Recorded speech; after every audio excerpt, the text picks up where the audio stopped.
गांव था। गांव में दर्जी की दुकान पर अब्दुल हमीद बैठा था। उसके मन में बार बार कुछ कर गुजरने की इच्छा उठती थी। गांव का ही एक सिपाही फौज में था और छुट्टियों में आया हुआ था। उसने अब्दुल को राय दी, फौज से अच्छी नौकरी कहीं नहीं है, तुम भी क्यों नहीं भर्ती हो जाते?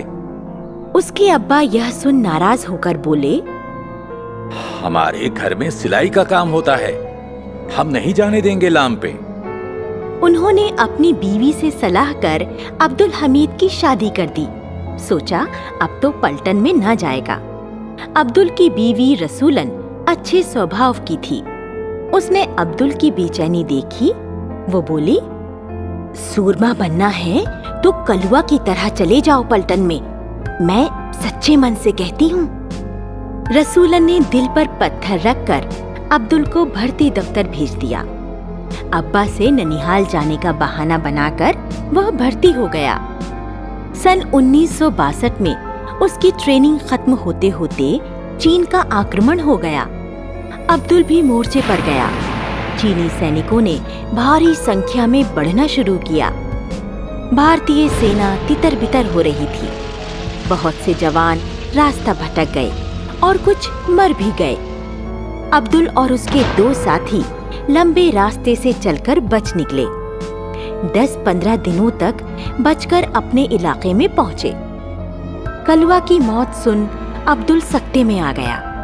फिर एक दिन भारत का झंडा देख घायल अब्दुल को वहां पहुंच खबर मिली कि लड़ाई बंद हो गई है और सेना को घर जाने की छुट्टी मिल गई। अब्दुल के घर पहुंचने पर गांव में खुशी मनाई गई। कलुआ की माँ ने अब्दुल से कहा, मेरा लाल कहाँ है बेटा? माताजी, कलुआ ने बहुत बहादुरी और साहस से दुश्मनों का सामना किया, पर मुझे अफसोस है वो हमारे बीच न रहा। मई 1964 में पंडित जवाहरलाल नेहरू की मृत्यु से पाकिस्तान को भारत के टुकड़े करने का अवसर मिला और उसने जम्मू कश्मीर, राजस्थान और पंजाब में घुसपैठिए भेजे। 10 सितंबर 1965 को सुबह 8 बजे खेमकरण के सपाट खेतों में पाकिस्तानी टैंक आगे बढ़ने लगे। वहां अब्दुल अपनी कंपनी को लेकर जा डटा। एक जीप में सवार अब्दुल ने ऐसी कमान संभाली कि दुश्मन के टैंकों को अपने गोलों से उड़ा दिया।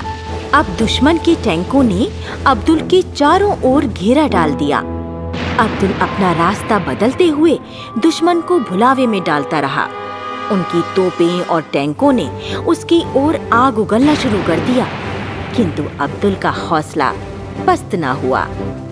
बढ़ते बढ़ते खेमकरण में टैंक खेत होते रहे और वहां दुश्मन के टैंकों का कब्रिस्तान सा बन गया।